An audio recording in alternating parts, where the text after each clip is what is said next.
Oke, selamat siang semuanya. Apa kabar? Selamat siang. Kabar baik, alhamdulillah. Baik, Mohon di maaf sini nih, mohon maaf. kita agak terlambat karena ada sesuatu yang harus di-fix-kan oleh tim dari Suara. Nggak apa-apa nih Pak Hemat, kita harus apa namanya? Kita harus memberanikan diri untuk membuat supaya ini harus berhasil seperti buatan teman-teman kita di luar negeri gitu ya. Oke. Iya harus, harus walaupun masih belum reliable kita coba aja, enggak apa-apa. Baik, siap. Oke, tapi pada Ya, dasarnya webinar seperti ini harus kita apa namanya kita dorong supaya kita bisa melakukan apa namanya kita bisa masuk ke dalam persaingan bisnis teknologi terutama bisnis teknologi dunia. Oke, sebelum kita mulai, saya ingin memperkenalkan dulu nih Pak Hemat sebagai narasumber kita pada siang hari ini. Mungkin teman-teman yang mendengarkan dan yang melihat kita perlu mengetahui siapa sebetulnya Pak Hemat ini. Saya ceritakan sekilas saja, nanti mungkin juga Pak Hematnya akan menyampaikannya juga secara lebih mendalam tentang bagaimana Pak Hemat ini memulai bisnisnya dengan mendirikan PT Suara. Nah, seperti yang kita baca di dalam e-flyer bahwa hari ini kita akan ada webinar dengan Bapak Hemat Dwi Nuryanto DA. Beliau adalah seorang expert di Information and Communication Technology, Digital Transformation, dan New Media. Apa yang disebut dengan New Media? New Media adalah media yang berbasiskan teknologi atau biasanya kita sebut dengan berbasis internet. Nah, Pak Hemat Dwi Nuryanto ini merupakan lulusan dari Perancis yang memiliki gelar S2. Jadi S1 dan S2-nya beliau ada di Perancis. Kemudian beliau juga adalah seorang wakil ketua umum IABI atau yang kepanjangannya adalah Ikatan Alumni Program Habibie, dan beliau juga anggota Ikatan Alumni Perancis Indonesia yang bekerja sama juga dengan kita pada hari ini. Nah, untuk mempersingkat waktu karena ini sudah hampir pukul 14.30, mungkin kita langsung aja ke Pak Hemat. Silakan Pak Hemat untuk memaparkan materi kita, topik kita pada hari ini, yaitu The Pace of Technopreneur in Innovation. Silakan Pak Hemat. baik, terima kasih. Ya, baik, terima kasih Mbak Edvi. Sebentar lagi saya share screen untuk mempresentasikan pengalaman kita menjadi berinovasi dan menjadi technopreneur. Baik, mungkin sambil menunggu full screen, saya ceritakan sedikit bahwa aplikasi yang sedang kita gunakan pada saat ini adalah aplikasi yang dibangun oleh tim dari Pak Hemat yang tergabung di dalam PT Suara, yang di-streamingkan di radio channel Universitas Podomoro atau Podomoro University di aplikasi suara.id. Ya. Terima kasih. Baik, silakan Pak Hemat. Tadi ini tadi CV saya, pengalaman saya. Tadi sudah disampaikan oleh Mbak Edvi. Mungkin tadi saya belajar mendapatkan beasiswa program Habibie dari tahun 84 sampai tahun 92 di Kota Tulus. Kemudian dari 92 berada di Kota Bandung. Sekedar ini pengantar bahwa yang saya sharing ini bukan kisah sukses, ini bukan. Karena banyak orang yang jauh lebih sukses daripada saya di bidang IT, malah banyak yang muda-muda lebih sukses. Namun saya akan sharing sebuah kisah perjuangan saja. Di dalamnya membangun dan mewujudkan mimpi, melakukan inovasi dan berusaha menebar manfaat. Ada 5 lesson learn yang ingin saya sampaikan pertama kali terkait dengan perjalanan menjadi seorang technopreneur dan innovation ya. Pada saat belajar, jadi saat belajarnya mungkin belajar di saya berangkat umur 19 tahun, di sana belajar 8 tahun, setahun persiapan universitas dulu. Di sana juga saya menjalankan kewajiban, tapi juga saya mempelajari sesuatu yang saya sukai dan saya mempunyai dream kalau nanti pulang mau ngapain. Tapi dream saya miliki untuk masa depan itu saya miliki setelah kira-kira 4 tahunan di sana. Bahwa saya belajar mechanical science, belajar aerodinamika, energetic system, tetapi interest saya sebenarnya di bidang computer science. Nah kemudian bekerja pulang ke Indonesia karena saya dikirim oleh PT Dirgantara Indonesia. Itu 10 tahun saya bekerja dari tahun 92 sampai tahun 2002. Di situ saya pulang, saya memilih pekerjaan karena memilih mau bekerja di bidang apa yang saya sukain, yaitu mengkombinasikan yang saya pelajari formal dan informal dan berusaha mengikuti dan influence company dream melalui sebuah program nanti program pengembangan pesawat terbang Jet N2130. Kemudian karena ada tidak ada pendanaan, merupakan kebijakan dari pada waktu era krisis, IMF melarang pemerintah untuk mendanai program pengembangan pesawat terbang, maka saya resign, mengundurkan diri dan membangun usaha. Artinya setelah 10 tahun dream saya adalah waktu kira-kira 4 tahunan di Prancis itu ingin mempunyai software company, walaupun saya belajarnya sendiri mechanical science, aerodinamika dan lain-lainnya, tetapi dream saya adalah ingin punya software company. Sebenarnya itu pada waktu tahun kira-kira 90-an lah, tahun 90-an kurang sebelum pulang, 80-an akhir. Nah itu baru terwujud setelah 10 tahun saya bekerja di Dirgantara. Kemudian di usaha sekarang ini yang keempat lesson learned adalah bagaimana saya setelah 15 tahun running company, kemudian running ini sebuah startup, bekerja sama dengan generasi milenial, generasi muda, untuk menjadi suksesor di kita di masa depan. Kemudian yang kelima, saya bagaimana ingin tertarik lesson untuk menginspirasi generasi muda mengenai masa depan. Semua experience saya mengenai inovasi dan berpikir besar dan bermimpi besar. Nah, coba besar itu nanti relatif, bahwa pada waktu saya saya belajar ingin punya software company itu suatu big dream. Karena apa? Orang tua saya keduanya adalah PNS dan saya tidak tahu bisnis sama sekali. Jadi bagi saya punya software company itu sudah big dream pada waktu saya belajar. Ini di sini bagaimana kita melakukan kegiatan inovasi, kemudian inovasi kita kita gunakan mewujudkan impian melalui suatu proses. Ini intisarinya yang akan saya sampaikan adalah 3 hal ini mengenai inovasi, imajinasi, jadi tentang impian, kemudian bagaimana kita secara kreatif membawa inovasi itu menuju ke impian.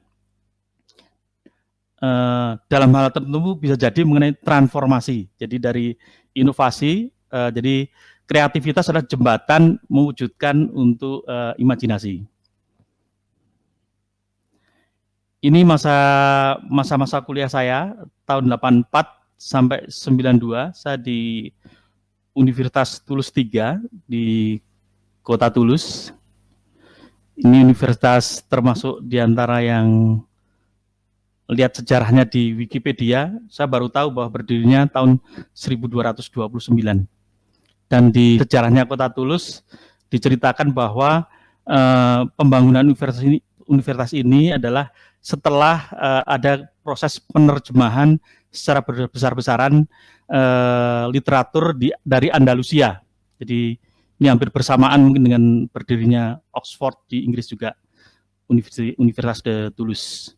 Toulouse juga kota Airbus, kota pesawat terbangnya Eropa. Pada saat belajar, saya harus menjalankan kewajiban saya belajar di dalam namanya mechanical science. Option saya waktu S1 saya belajar aerodinamik, kemudian aerodinamika, kemudian S2-nya bidang energetic system. Namun demikian, apa yang saya sukai sebenarnya bukan ini adalah kewajiban saya yang harus saya laksanakan.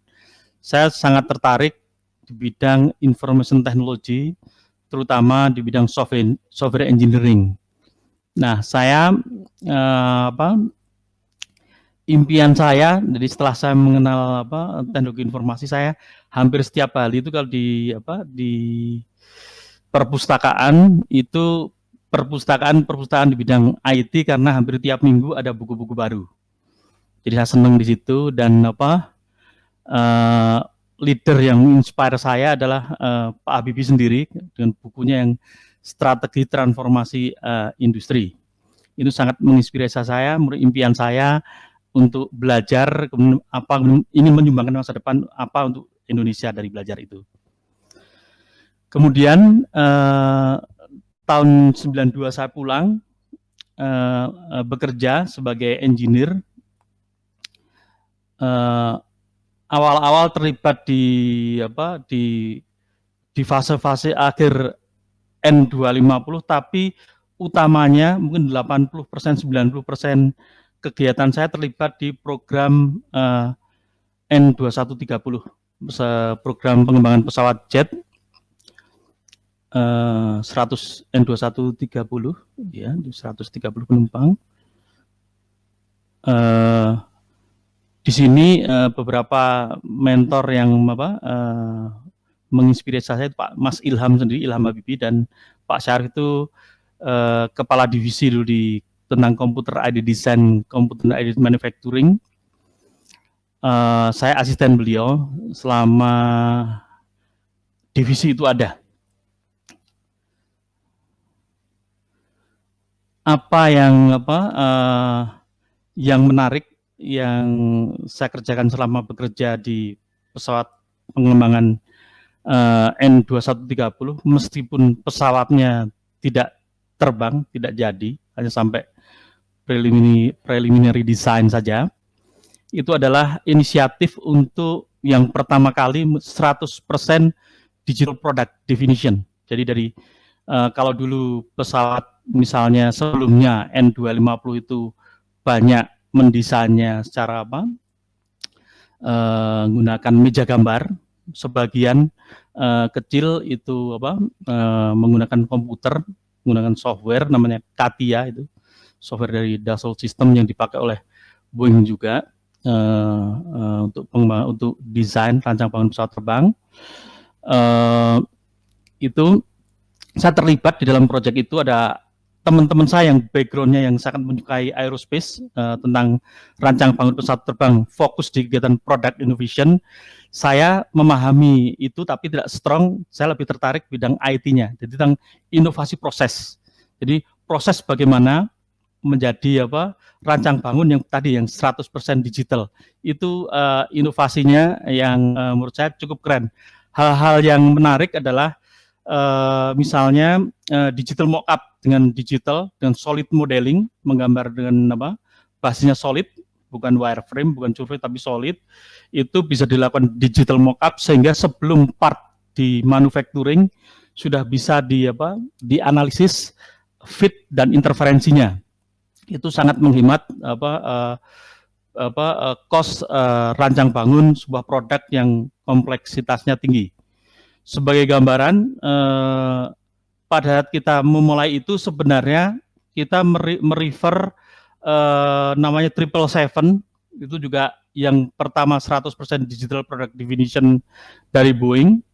Kemudian bersamaan itu juga 737 next generation.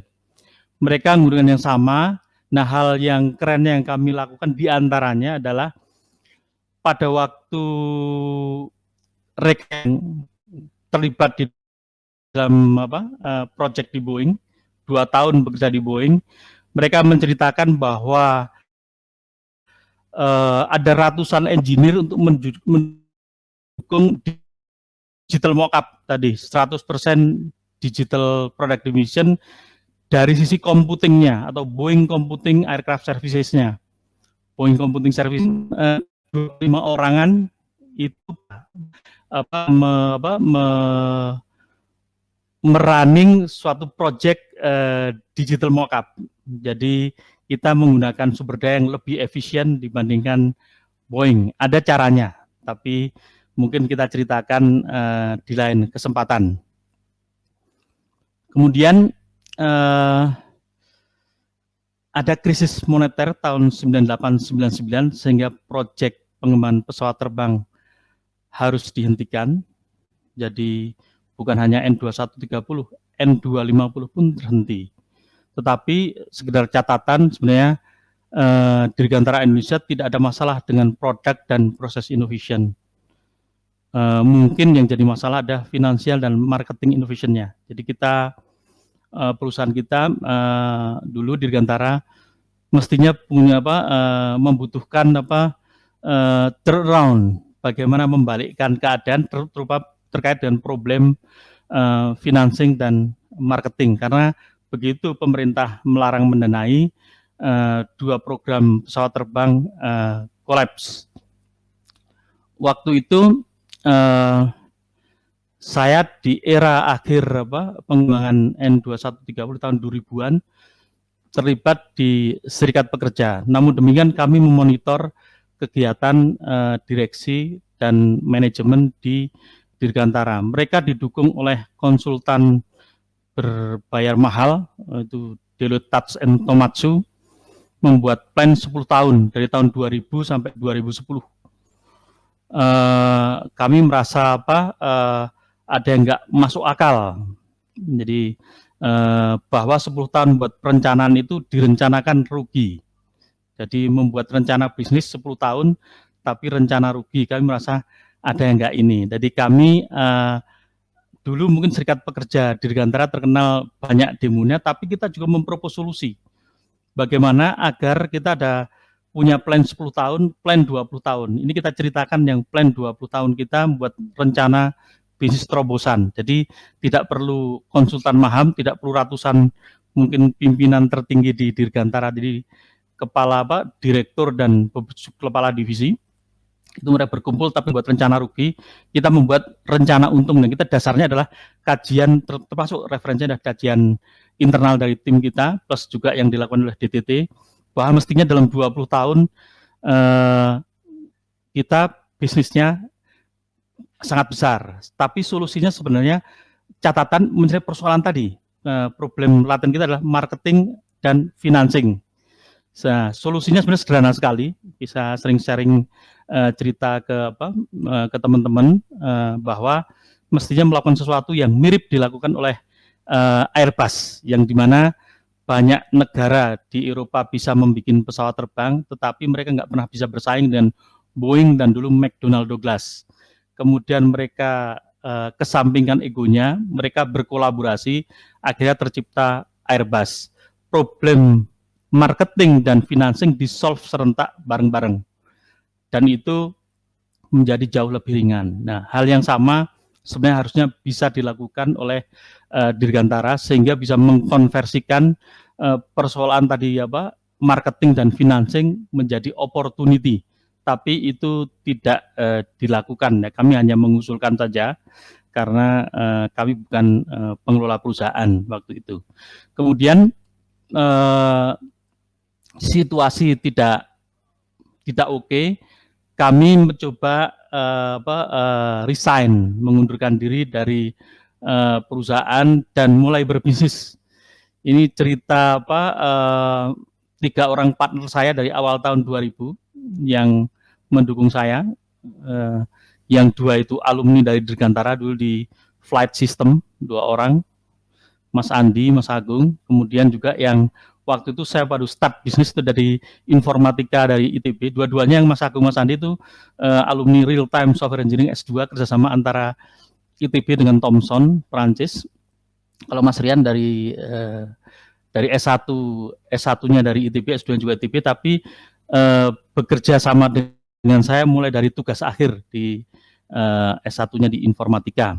Kami mendirikan perusahaan yang masih running sampai hari ini, fokus ke software company atau software engineering. Nah, ini yang saya ceritakan tadi, setelah 10 tahun bekerja di Dirgantara, saya akhirnya impian saya untuk punya company terwujud.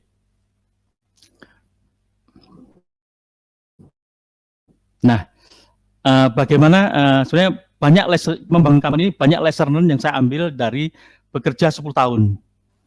Itu kami mempunyai pemikiran strategik waktu itu bersama-sama, bahwa tadi pada waktu saya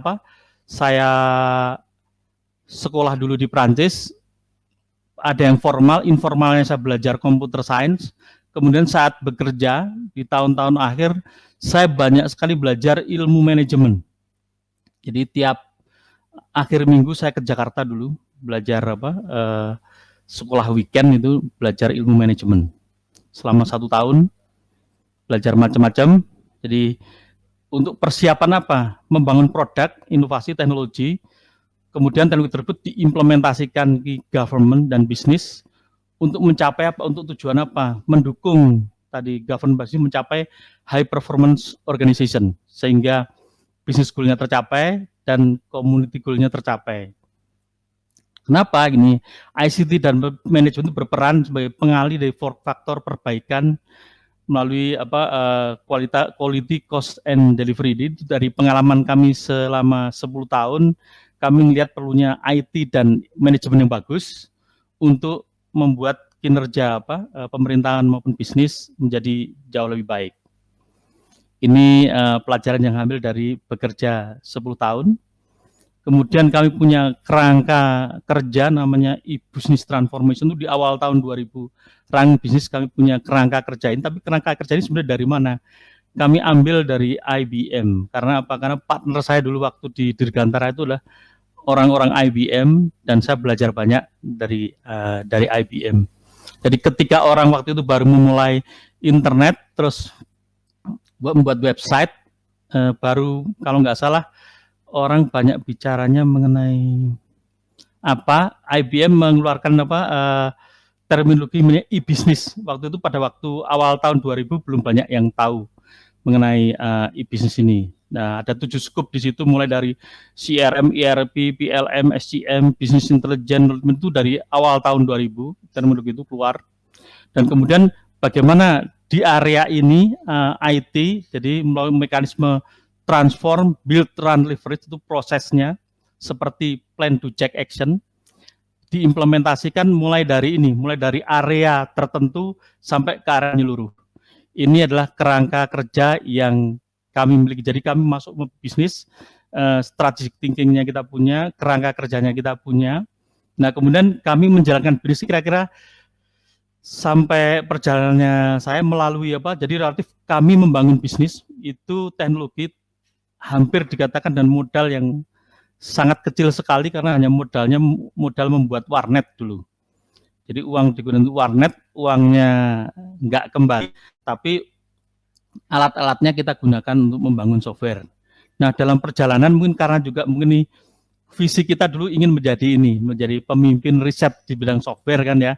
Jadi kami melalui project sekitar 45 project dalam proses, kalau nggak ini tidak sampai 15 tahun, 45 project itu 10 tahunan kalau kita tempuh. Itu kami melalui project, kami mengembangkan teknologi. Jadi kita punya 5 copyright software yang totalnya lebih dari 8 juta line of code via project-project, karena setiap project kita jadikan generic dan kami menangkan 15 ICT Award. Kalau dihitung sampai hari ini mungkin lebih dari 18 ICT Award yang kami menangkan. Nah, kami di awal tahun 2000 termasuk dari software engineering kami pionir, jadi penggunaan object oriented software engineering dari awal. Orang mungkin masih belajar, kami sudah seperti itu. Juga kami memanfaatkan open source. Jadi pada waktu dulu berat sekali memindahkan orang-orang dari platform yang proprietary ke open source. Kami kemudian menjalankan membangun platform e-business dan mengimplementasikan ke perusahaan dan ke pemerintahan melalui e-business transformation atau e-transformation. Ini yang kami lakukan adalah bagaimana membangun company IT hampir tanpa modal, yaitu ikut project dulu. Dari project dapat uang membangun teknologi dan lainnya. Ini mungkin achievement tahun 2009, saya terpilih sebagai tokoh kreatif digital Telkom di situ. Saya paling kanan dipanggil pertama kali. Di dalamnya ada Pak Ono Purbo, ada Pak Cahyana, ada Pak Suhono. Beliau menerima penghargaan di bidang kategori yang lain. Nah, ini teknologi tadi yang kami kembangkan, itu solusi e-government, e-business. E-government kita sebut namanya Etno dulu, di sini bisnis, e-demokrasi, dan e-broadcasting. E-broadcasting ini yang menjadi cikal bakal nanti suara saya ceritakan menjadi suara.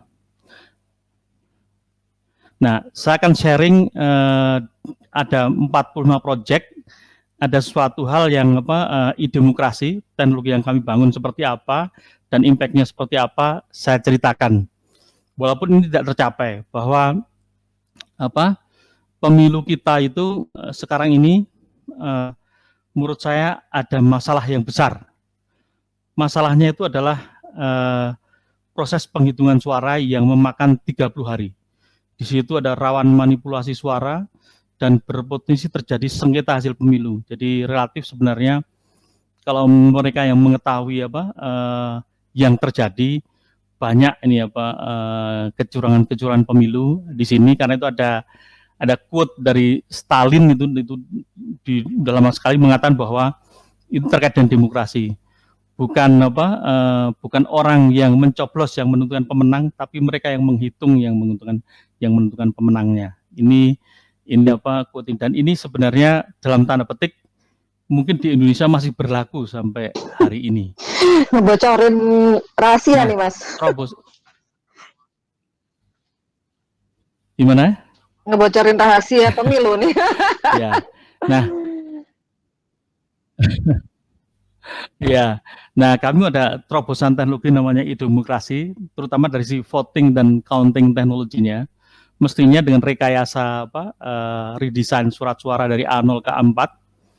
Kalau ke A4 bisa dibaca dengan optical scanning, murah dan cepat. Itu proses penghitungan suara itu kalau optical scanningnya ada di tingkat kecamatan, itu biaya pemilu relatif tidak meningkat, dan penghitungan suara mungkin maksimal bisa 4-5 hari. Tetapi kalau sampai bisa sampai kelurahan, itu biayanya akan meningkat sekitar mungkin 2-4 triliun dari biaya pemilu sekitar 25 triliun. Tetapi penghitungan suara mungkin tidak 1-2 hari saja. 1-2 hari selesai. Dan tidak, sekarang kan betul ada sampai 600 orang kemarin yang meninggal dunia. Ini nah, inovasi itu mencakup voting dan counting itu kalau di dalam mungkin e-banking kayak ini, kayak ATM saja, ya kan ya. Tapi di balik itu ada core banking. Nah, core banking ini yang kita sebut namanya election management system. Di dalamnya ada 30 portofolio aplikasi yang kami bangun dari tahun 2003-2004 kami bangun ini.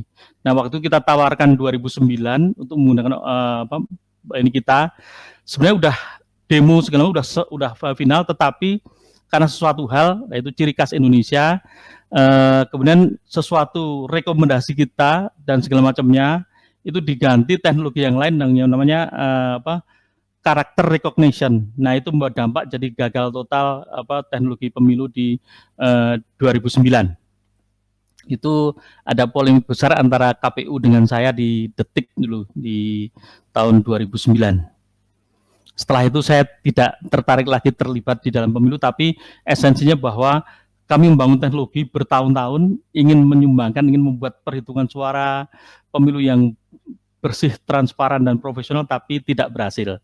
Tapi terus terang ini pelajaran bahwa tidak perlu mengeluh apapun juga. Kami tidak mengeluh apapun, upaya kami tidak berhasil membuat negeri ini menjadi lebih baik. Nah, kemudian itu salah dari 40, tadi saya cerita dari 45 project itu salah satu project yang kenapa saya merasa perlu saya ceritakan. Seandainya project itu 2009 itu berhasil, sebenarnya kita ingin hal yang sama dipakai oleh Filipina. Waktu itu pemilu, karena setelah pemilu Indonesia ada pemilu Filipina, sebenarnya sudah ada partner yang siap ke sana, tetapi karena tidak berhasil, karena tidak digunakan pada akhirnya menjadi gagal. Jadi kita merasa tidak ada success story-nya karena tidak menggunakan teknologi kita, ini kan ya. Kalau menggunakan teknologi kita harusnya sukses itu, karena sudah kita demokan. Kami akhirnya nggak bisa karena tadi kita ingin jadi suatu produk yang punya karakter global, karena ada 200 negara di dunia mungkin lebih yang melakukan proses demokrasi, tinggal customize saja, bisa dipakai di banyak negara. Nah, kemudian di usia saya sekarang ini saya sharing cerita bahwa saya kira itu sudah masanya tidak lagi ini melakukan transfer, melakukan kaderisasi, mengajak generasi muda menjadi partner. Jadi tetap rekan saya tadi yang 3 orang tetap mendukung saya. Kemudian kami membuat sebuah startup yang harus punya dream yang lebih big lagi, ya kan ya. Tetapi CEO yang kita pilih itu prosesnya panjang, tetapi kita ngeliat wah ini keren banget ini memang ini di alumni dari stay dari ITB, jadi co-founder saya untuk running sebuah startup, dan kami mendukung mendukung dengan sumber daya agar jadi seandainya kami tidak bisa sukses menjadi global player, kami ingin penerus kita menjadi global player, melanjutkan misi impian kita. Salah satu impian kita, nanti kita jelasin ini seperti apa. Inisiasinya sebenarnya suara ini terkait suara itu sebenarnya saya melibatkan anak saya di generasi 3 teknologi pengembangan teknologi 3 di suara. Dipakai terlibat dari semester 5 pada waktu anak saya juga di stay. Dulu CTO-nya sekarang menjadi mentor di Apple Academy. Jadi dia mundur dari suara masuk ke Apple Academy. Nah, ini kakak angkatannya yang Mas Fadil ini yang melanjutkan sebagai CEO di suara.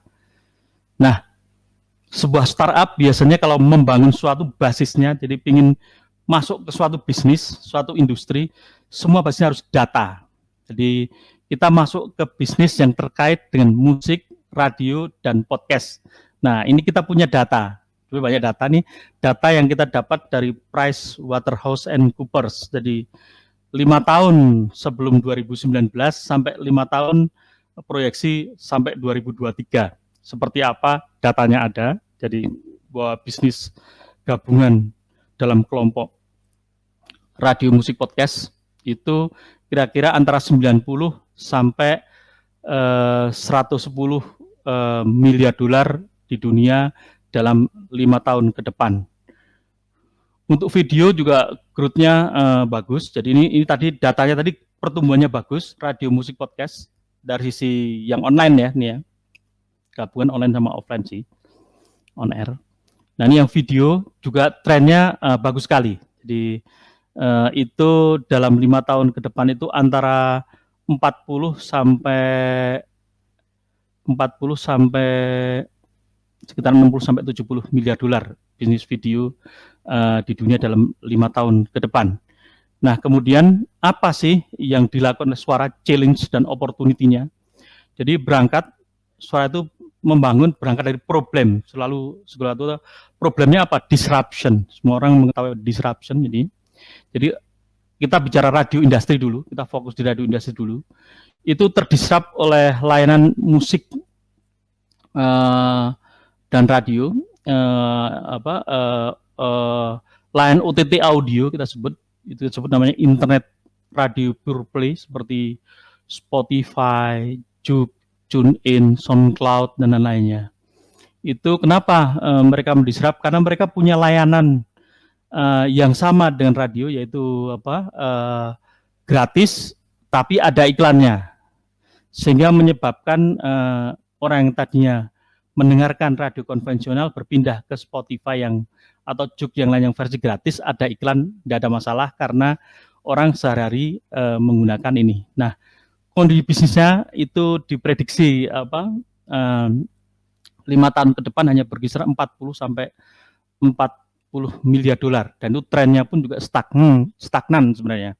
Namun demikian, mungkin yang amazing adalah menurut UNESCO hari ini masih ada 100.000 radio dengan 4 miliar listener. Jadi sebenarnya pendengar radio konvensional itu masih lebih banyak dari pengguna sosial media, karena sosial media sekitar 3,5 miliaran, masih lebih banyak. Ini data UNESCO ya. Jadi yang saya dapatkan. Nah, radio posisinya adalah seperti ikan-ikan kecil yang dimakan ikan besar. Ikan besarnya tadi yang OTT audio, Spotify dan segala macamnya, yang bisnisnya di ini, jadi membuatkan radio stagnan. Nah, solusinya adalah kita membantu radio shifting. Jadi kita membuat platform namanya Suara yang kita kita gunakan untuk mendukung digital, transformasi digital dari radio dan community, sehingga sehingga radio bertransformasi punya layanan yang better, bukan hanya punya radio online tapi juga punya layanan musik seperti Spotify, punya layanan podcast seperti SoundCloud, dan juga punya layanan video seperti mungkin YouTube juga, sehingga yang tadi kondisi bisnis stagnan di 40 sampai 45 miliar dolar berpeluang bisa terlibat di dalam bisnis yang nilainya 130 sampai 150 miliar dolar dalam 5 tahun ke depan. Nah, proses transformasi tidak hanya sekedar layanan juga, tapi seandainya mereka punya crowd, nanti dalam proses transformasi mereka memiliki crowd,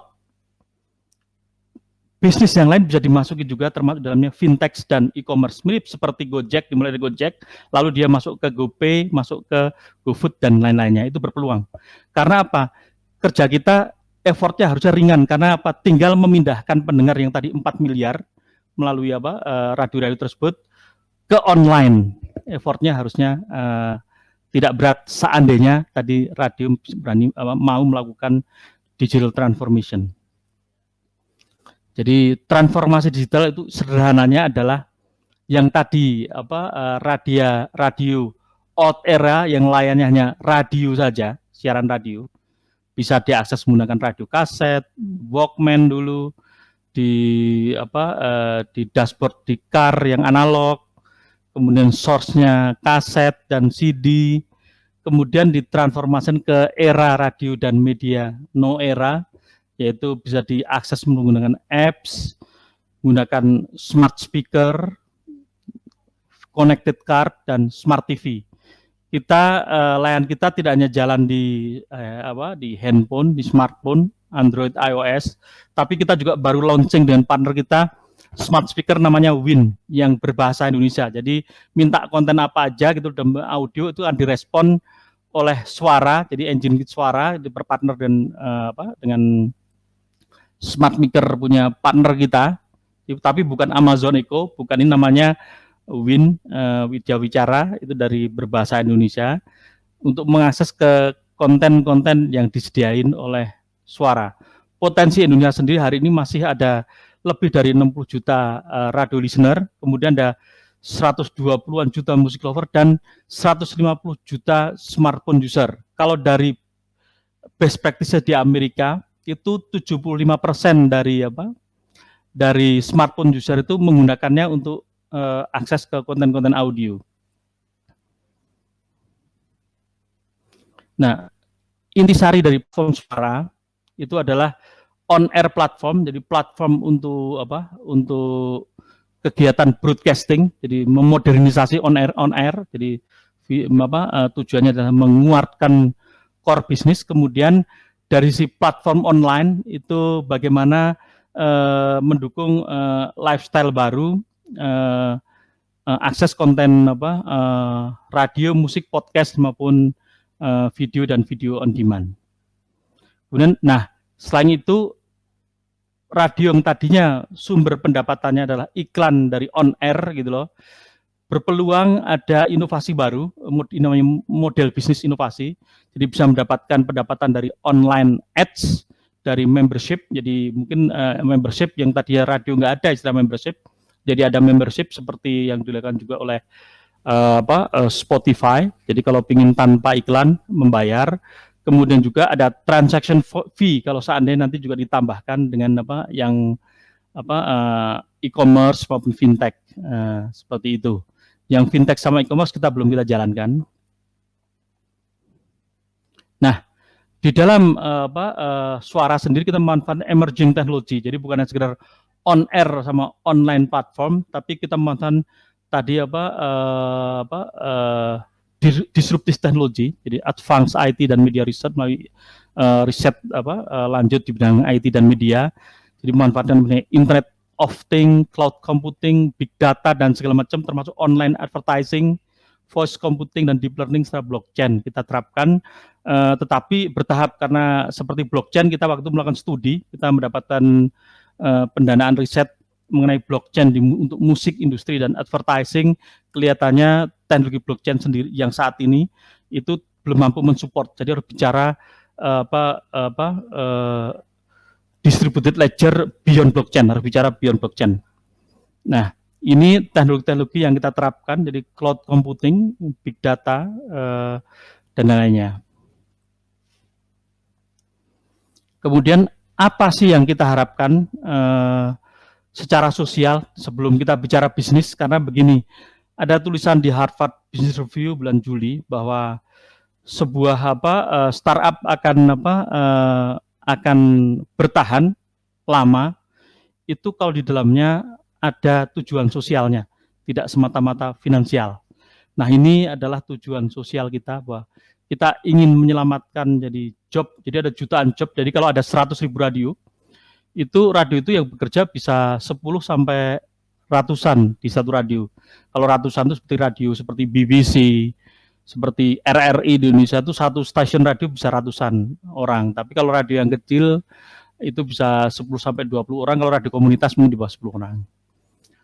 Nah, pengertiannya memang hanya jutaan dibandingkan miliar, namun demikian tadi bahwa pengguna radio konvensional masih 4 miliar. Jadi sebenarnya 4 miliar itu yang diinfluence oleh 100.000 radio di dunia. Jadi job mungkin jutaan, tetapi ada miliaran orang yang tadinya diinfluence dan hal baik oleh radio menjadi hilang kalau tidaknya. Artinya kita selamatkan industri ini kalau kita berhasil melakukan digital transformation. Demikian juga kita bisa meleverage kearifan lokal. Jadi kalau mungkin dari si kapitalis dia ingin seluruh dunia makannya McD, KFC gitu loh. Kalau kita ingin keanekaragaman. Jadi karena apa? Media lokal itu akan mempertahankan, meneruskan potensi lokal seperti bisnis lokal, tentang tourism, tentang macam-macam. Musik lokal dan segala macamnya itu akan dijaga oleh media lokal. Nah, opportunity ini teknologi yang kami bangun bisa diterapkan bukan hanya di AM FM station radio, tapi juga seperti di store in store, audio line dan segala macamnya. Jadi kita kemarin kita udah deal ada ratusan store di KFC akan menggunakan platform kita, tapi karena COVID ini jadi kita akan terhenti proyeknya dengan KFC. Jadi bukan hanya radio saja, tapi juga kita di sekolah juga, di desa juga kita ada beberapa pilot project. Ini kira-kira opportunity-nya bahwa lebih dari 2.000 radio Indonesia, 100.000 komunitas, dan 120 juta potensial user di Indonesia, potensialnya saja. Nah, untuk menuju ke sana kami memiliki roadmap. Roadmap ini yang kita didukung oleh lembaga yang mendanai kita, tetapi karena kita sekarang baru tahap awal, jadi tahap awal kita baru mendapatkan pendanaan pre-A. Dengan pendanaan pre-A itu kita juga alhamdulillah valuasi kita sekitar lebih dari 100 miliar rupiah valuasi.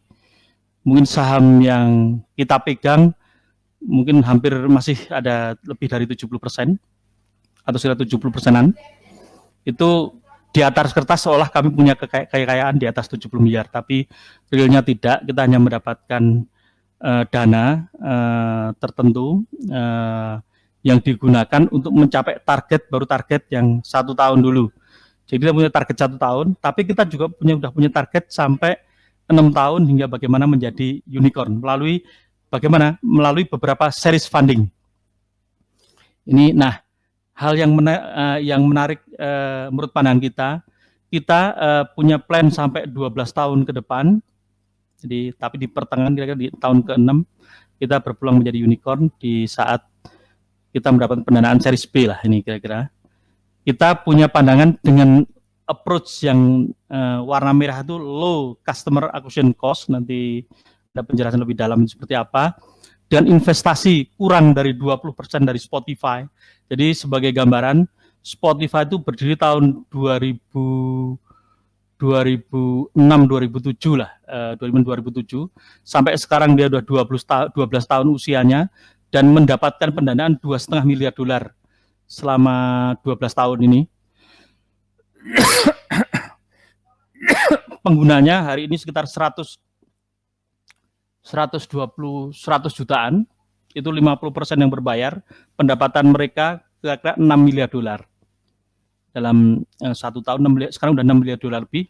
Nah, kita dengan approach kita akan menjadi game changing di broadcasting platform yang bisa tumbuh menurut perhitungan kita bigger, lebih besar dari Spotify untuk periode yang sama. Jadi untuk menempuh 12 tahun, kita dengan hanya 20% kita bisa 2 kali, 3 kali lebih besar dari Spotify. Nah, sekarang pendanaan kita masih kecil, kita masih oke lah, masih running, nggak ada masalah. Kita sedang mengejar target-target kita.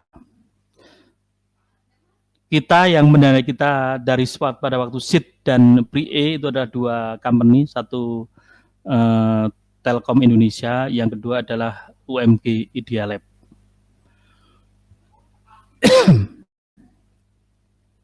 Nah, ini bagaimana kerangka kerja untuk kita bekerja mencapai targetnya agak mirip dengan yang kita miliki di yang kita kerjakan selama 15 tahun di Zamrud Technology tadi. Jadi kita yang kiri kita melakukan transformasi. Jadi dari old era ke new era, kita transformasikan radio, community, listener, advertiser, kita transformasikan dengan kerangka kerja yang tadi ini, memanfaatkan berbagai metode mengenai OKR. Itu bagaimana, itu metode yang dipakai oleh Google dari jumlahnya 9 orang sampai sekarang 100 ribuan orang. Dia mencapai targetnya dengan metode OKR. Kemudian Scrum itu metode untuk pengembangan metode cara agile untuk mengembangkan software. Kemudian untuk berjualan kita menggunakan signature selling method. Itu pengalaman kita di masa lalu nih, termasuk maturity modelnya.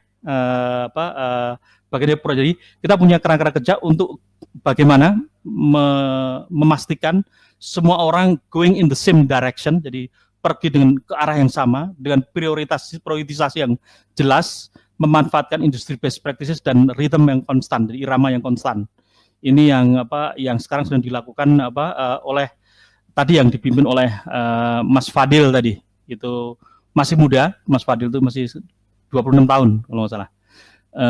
Mas Fadil lulus ITB, kemudian melanjutkan MBA di ITB juga, udah lulus tahun 2000 awal kemarin, akhir 99 lah, awal tahun 2000 sudah lulus, dan mengikuti course juga mengenai digital transformation di MIT, tapi online, murah jadi, tapi dapat sertifikat lulus dari MIT. Ini yang kita bagaimana konsisten menggunakan metode dan tata cara ini untuk berjalan selama 12 tahun ke depan. Jadi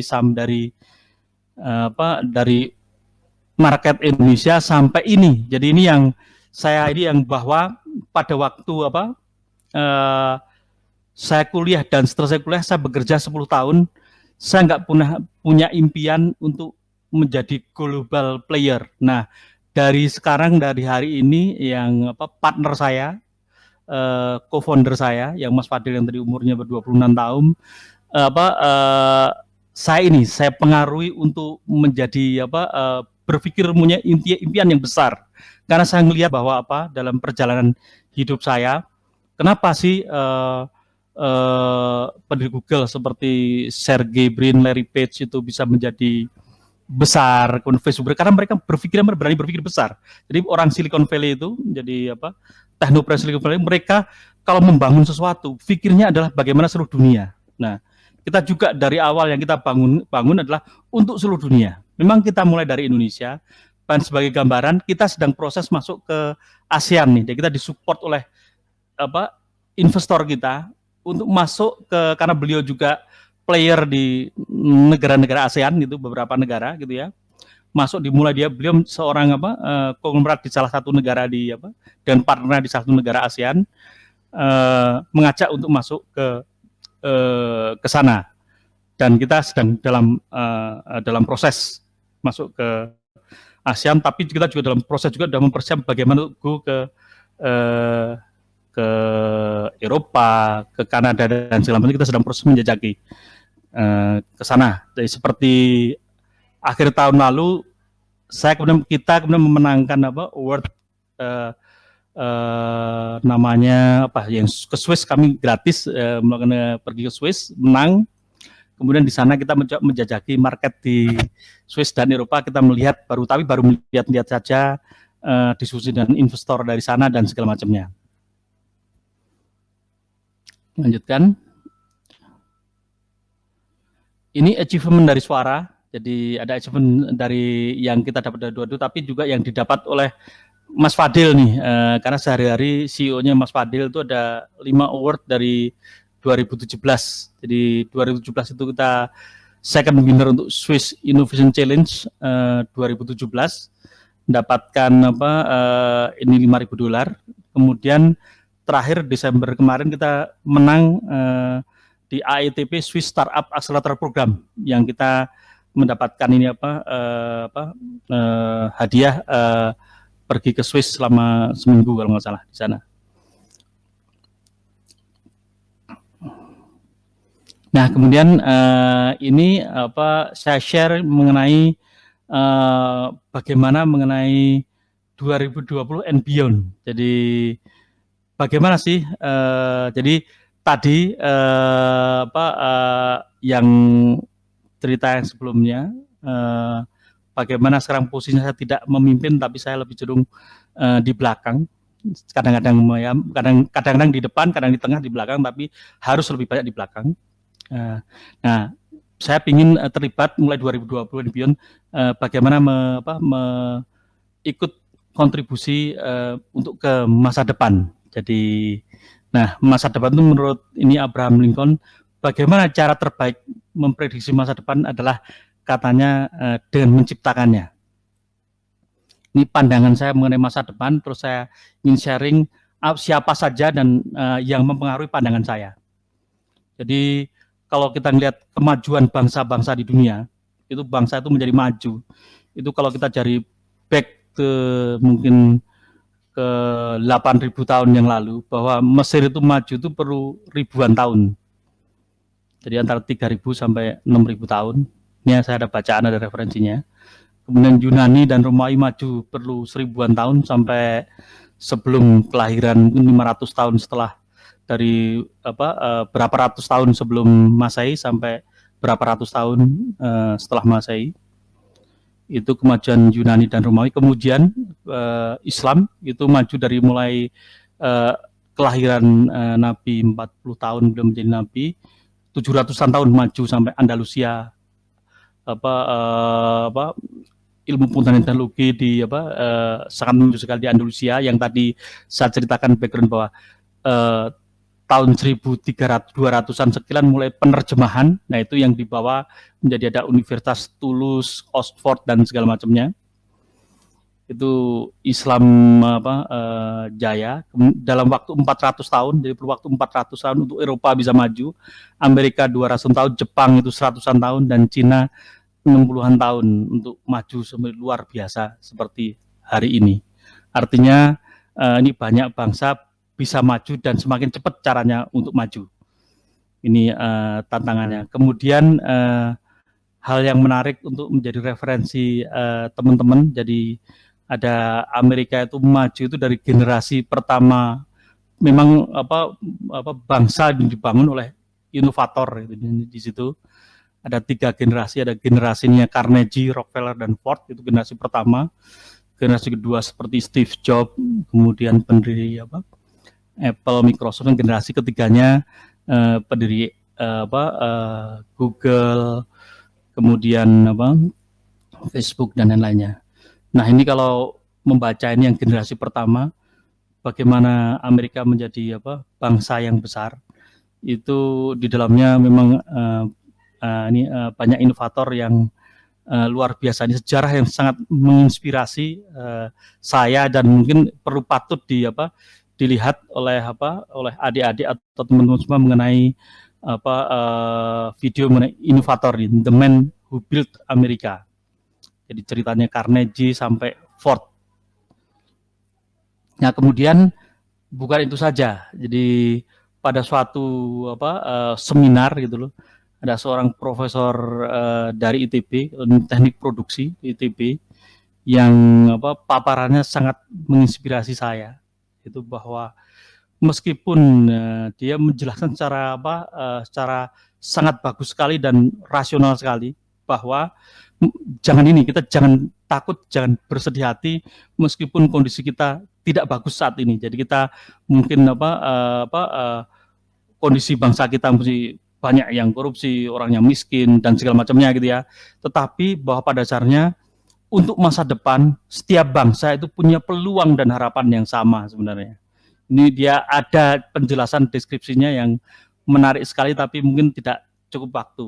Bahwa ya tetap kita itu walaupun apapun kondisi saat ini, kita tetap punya harapan menjadi negara yang baik dan luar biasa di masa depan. Ini menarik sekali presentasinya beliau pada suatu seminar dan sangat menginspirasi.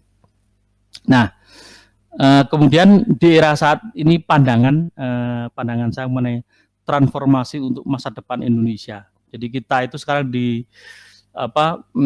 kalau bicara opportunity itu seperti era kereta terakhir. Kereta terakhir itu kalau kita nggak memanfaatkannya peluang ini, jadi era bonus demografi, di mana bebannya itu hanya sepertiga. Jadi kalau ada 3 orang, 2 orang bekerja, 1 orang yang menjadi beban. Itu era bonus demografi, era yang bagus sekali sebenarnya. Beda dengan negara-negara maju sekarang ini, mungkin yang bekerja sepertiga, bebannya mungkin jauh lebih banyak. Nah, ini era ini bangsa yang berhasil memanfaatkan momentum ini berhasil menjadi negara-negara maju.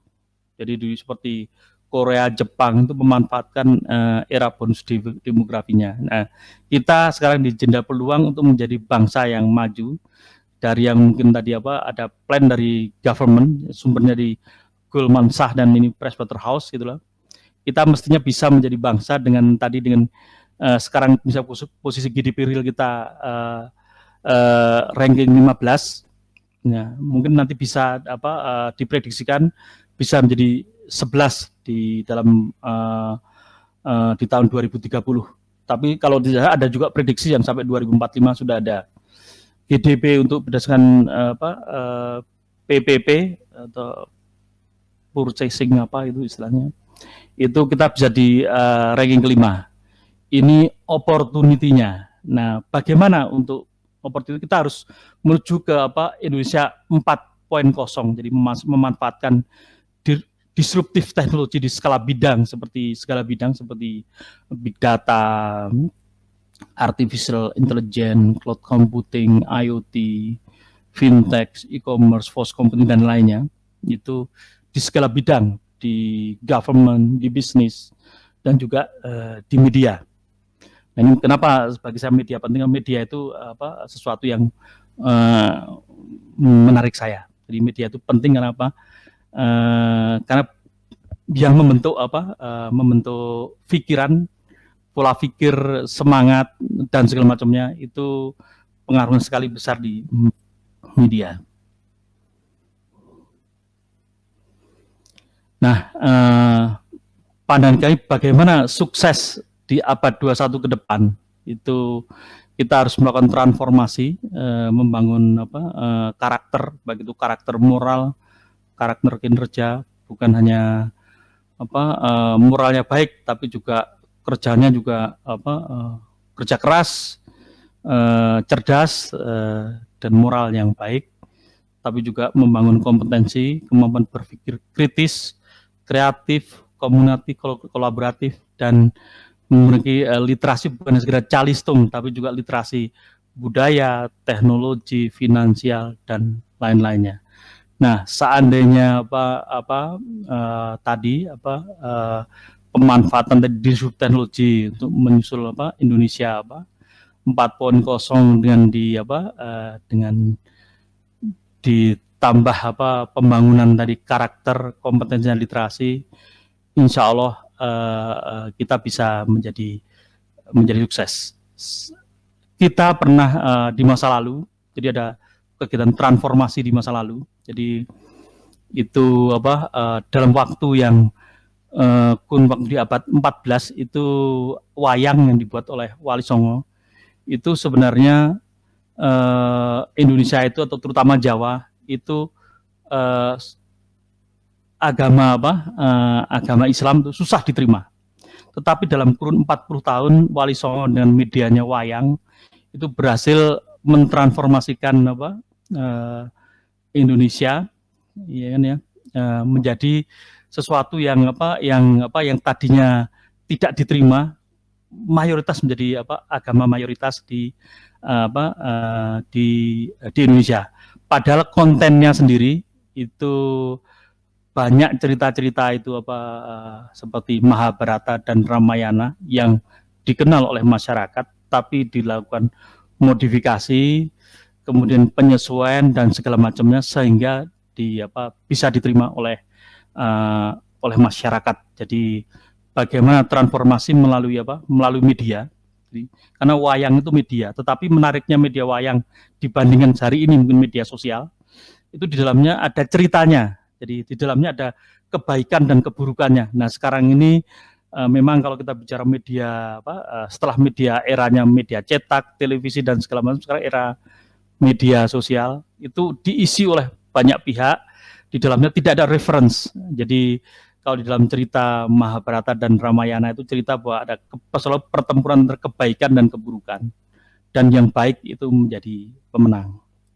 Ini suatu hal yang peristiwa transformasi masa lalu yang berhasil. Nah, sesuatu yang menarik juga tadi bahwa di balik big dream-nya Suara kita adalah ingin bangun transformasi media menjadi media masa depan, sehingga suatu yang kontennya diisi konten-konten yang sehat, menarik dan segala macam, karena kita kolaborasi dengan media existing menyelamatkan dibandingkan mendisrupsi. Jadi kita bicara beyond disruption, tidak disruption yang dilakukan oleh Suara. Itu kira-kira penutup dari sharing saya. Saya mungkin minta maaf, di dalamnya tidak ada cerita sukses ya, cerita kerja keras, tapi yang penting membawa manfaat yang kita lakukan. Itu terima kasih Mbak Eti. Baik, terima kasih Pak Hemat. Saya manggilnya teman-teman sekalian, saya manggilnya ini Mas Hemat karena kita sama-sama muda, jadi kita harus saling teman dari Tulus luar biasa banget nih. Iya, kita dulu sama-sama di Tulus, sama-sama merantau dan satu asrama ya Mas Hemat ya. Iya. Oke, dari seluruh apa yang diceritakan oleh Mas Hemat itu banyak sekali yang saya catat gitu ya. Ternyata memang yang saya terharu tadi dari awal adalah bahwa ketika Mas Hemat itu memulai bisnis di bidang IT ini sudah melalui proses design thinking yang untuk menemukan apa sih sebetulnya masalah dari teorinya ini ya Mas ya, teori entrepreneurship sekarang itu kita banyak sekali diajak untuk memulai berpikir. Yang pertama adalah discover the problem atau the need sebetulnya ya. apa sih yang perlu kita solve problemnya begitu ya. Jadi kalau di dalam design thinking itu kan ada empathize, ada define, ideate, prototype, dan test dan seterusnya. Dan saya dari tadi saya mengikuti pemaparan Mas Hemat ini, semua proses itu dilampaui gitu ya. Dan walaupun tidak ada cerita, sebetulnya ada cerita sukses. Kalau menurut saya tadi ada satu cuplikan cerita tentang bagaimana Mas Hemat dan teman-teman itu berupaya untuk memberikan yang terbaik buat bangsa dan negara ini, walaupun memang akhirnya tidak digunakan, tetapi itu bisa menjadi satu cerita, dan itu bisa, kita belum tahu, mungkin 5 tahun lagi ide tersebut bisa diterima begitu ya oleh pemerintah kita gitu ya. Siapa tahu, kita bisa berangan-angan, kita bisa berandai-andai, tetap Tuhan yang menentukan gitu ya. Cuman di sini sebetulnya ada beberapa pertanyaan nih Mas dari teman-teman ya yang sudah mendaftar. Cuman kalau boleh nih untuk melengkapi paparannya Mas Hemat tadi kan memulai bisnis itu kan dapat dari project ya Mas ya. Betul. Nah, jadi kan ibaratnya membangun bisnisnya modal hampir dengkul gitu nih ya. Iya. Jadi kami memang ini, jadi dulu pada waktu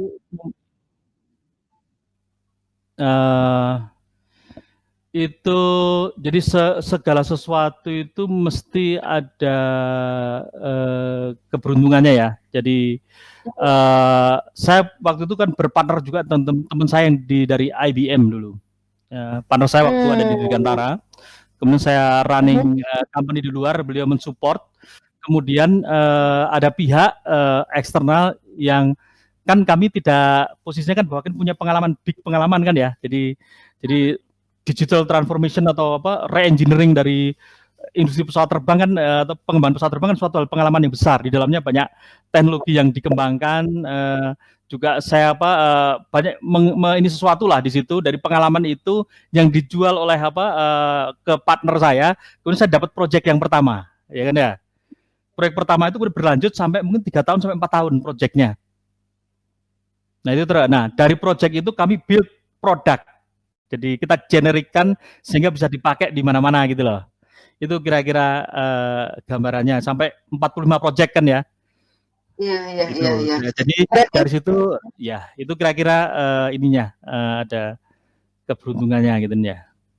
Berarti kalau boleh saya simpulkan, sebetulnya yang dipergunakan oleh Mas Hemat ini adalah network berarti ya, jejaring untuk melangkah bisa mendapatkan proyek begitu ya. Betul. Tapi tetap di backup oleh record dulu, ya kan, mereka yang mau menggunakan kita, mereka lihat track record kita. Jadi teman-teman itu tiba-tiba jadi entrepreneur, mungkin lebih baik mengikuti project dulu, dari track record itu yang nanti disampaikan jadi cerita bahwa memiliki bukti kemampuan dan segala macamnya itu. Nah itu sebenarnya dan network itu tidak perlu biaya, tetapi perlu pengalaman itu lebih penting. Baik, berarti kita harus artinya sebelum kita mempergunakan network, sebelum kita mempergunakan jejaring, artinya kita juga harus punya track record dulu yang minimal kita sudah pernah melakukannya begitu ya. Benar. Iya. Oke, Mas Hemat, saya akan bacakan beberapa pertanyaan yang sudah masuk.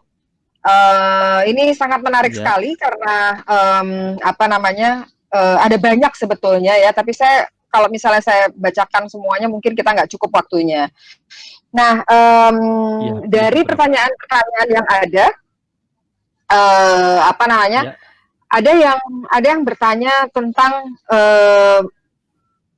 bagaimana strategi Bapak untuk memenangkan pasar di tengah persaingan aplikasi conference online seperti Zoom, Microsoft Teams, dan lain sebagainya. Oh, ini pertanyaannya Pak Wisnu ini. Silakan, gimana tuh? Jadi gini, sekarang kan udah ada seperti Zoom itu kan sudah ada, penggunanya udah ratusan juta kan itu kan ya. ya kan ya. Nah, kemudian apa? Nah, ada open source seperti Jitsi kan ya, yang itu bisa di-download. Kalau tahu kustomisasi mas bisa di rebranding seperti kita menggunakan OpenSky ini adalah kustomisasi dari Jitsi, termasuk yang tadi yang Viconnya suara itu kan ya. Kita download, kita taruh di server kita oprek gitu. Nah, ngopreknya kan belum final ya. Tapi kenapa kita bisa itu? Karena kita punya partner saya pernah mengerjakan project di Singapura memanfaatkan Jitsi ini ya. Jadi learning sama Jitsi itu pernah terlibat dalam project itu dan project dari Singapura, lalu kita dengan cepat bisa kustomisasi untuk suara maupun untuk OpenSky tadi. Jadi suatu hal ini apa yang ini. Nah, kemudian kita tidak punya intensi bahwa kita akan apa bersaing dengan Zoom dan lainnya. Kita hanya bagi mereka yang ingin keamanan terjamin dan segala macamnya, ingin punya branding sendiri untuk untuk video conference gitu ya.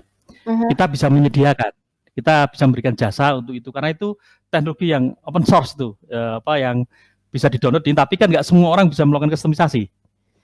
Tidak semua orang juga bisa merawatnya gitu loh. Tapi kalau itu ditaruh di server sendiri yang kita miliki relatif dengan keamanan yang ini semuanya aman. Jadi kan misalnya tidak masuk akal misalnya diskusi kabinet menggunakan Zoom kan itu bisa dimata-matai kan ya, karena ada di servernya sendiri, ada di ini kan ya. Kalau dimiliki sendiri di server sendiri dijaga kan terdekat direkam di situ, di segala macamnya aman. Nah, kalau bagi mereka yang ingin memiliki, kami bisa membantunya. Nah, tapi yang paling menarik adalah kita integrasikan dari teknologi tadi, kita cangkokkan ke suara misalnya, ya kan ya, sehingga bisa suara itu punya fitur yang ini untuk era COVID ini, era new normal lah ya. Itu era new normal itu ada era COVID sama pasca nanti after COVID gitu loh. Kan cara orang bekerja dan bekerja sama udah berubah nih. Jadi orang terbiasa dengan video conference dan segala macam. Termasuk di dalam broadcasting, bersiaran, nggak harus datang ke studio. Ini kita broadcast dari studio kita yang ada di Salman, ya kan, yang webinarnya dari studio, bukan yang Viconnya ya, dari Salman, dan tidak ada orang di sana. Jadi satu kontrolnya dari partner tim kita yang ada di Tasik, ya kan ya. Tapi ya tadi karena tidak di depan itu kadang-kadang ada problem kan ya, tadi ada problem pada mulainya kan ya. Jadi kelebihan ini yang webinar menggunakan platformnya suara itu bisa sampai puluhan ribu sampai jutaan, tidak ada masalah.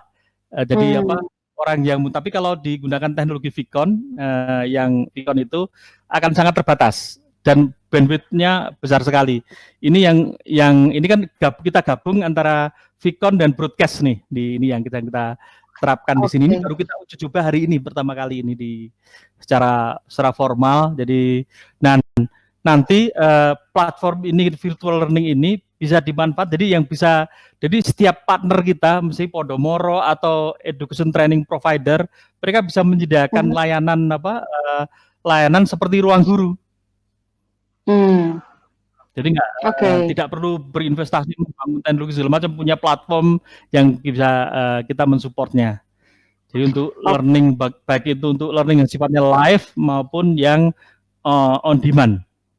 Itu kira-kira. Jadi kita tidak berkompetisi dengan Zoom, tapi kita kita gunakan untuk mengenhance fitur teknologi kita aja. Baik. Jadi kalangan terbatas ini. Jadi tidak menganggap bahwa mereka yang sudah besar namanya sekarang ini sebagai kompetitor, malah justru bagaimana caranya supaya bisa melengkapi gitu ya? Iya. Kan mereka Zoom dibangun dengan tujuan yang berbeda dengan kita kan ya. Kita kan punya tujuan tertentu ya, kita fokus di tujuan kita, karena dan tujuan kita itu kalau konsisten terus, kita bisa menjadi unicorn juga, malah bisa jadi lebih dari itu ke global, karena tidak crowded di platform yang ini. Tidak banyak mereka yang memikirkan untuk melakukan transformasi tadi yang 100.000 radio dan jutaan community ini. Jutaan orang tadi ya. Sebelum ke pertanyaan selanjutnya, Mas Hemat boleh nggak ini Windows-nya kita tutup dulu PowerPoint presentation-nya supaya kita bisa lihat misalnya ya Ya. wajahnya Mas Hemat di sini. Karena memang apa namanya kalau kita bicara tentang dunia teknologi ini kita bicara tentang banyak sekali apalagi sekarang di mana teknologi itu semakin pesat. Dan kalau saya boleh share sedikit tentang bagaimana dunia media di Indonesia seperti televisi misalnya saat ini everyone is suffering actually. Hampir semua televisi di Indonesia itu mulai merasakan apa namanya kesulitannya begitu ya. Nggak cuma televisi, tapi juga ada apa namanya seperti media koran misalnya.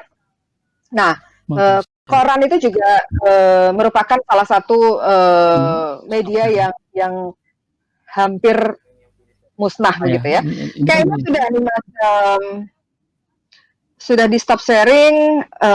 Nah, udah keluar ya. nih. Oke, Ya. oke. Ya, sudah. Nah,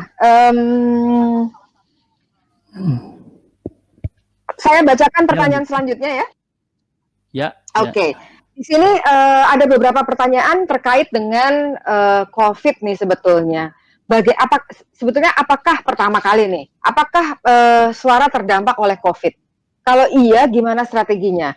Yang kedua, terkait dengan pandemi ini juga, apa sih yang suara lakukan pada saat ini dalam menghadapi apa situasi yang seperti ini?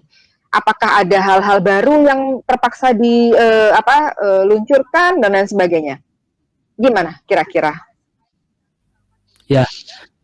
Jadi kan kita lagi di fase pre ini ya. Jadi kita alhamdulillah walaupun ini partner kita yang mendanai kita terdampak gitu ya, tetapi komitmen untuk suara mereka tetap mendukung pendanaan ke kita. Jadi kita nggak bermasalah. Cuma era COVID ini kita jadikan momentum malahan, jadi peluang, opportunity. Jadi opportunity-nya ambil contoh misalnya. Kita kan digital transformation broadcasting industry misalnya kan ya.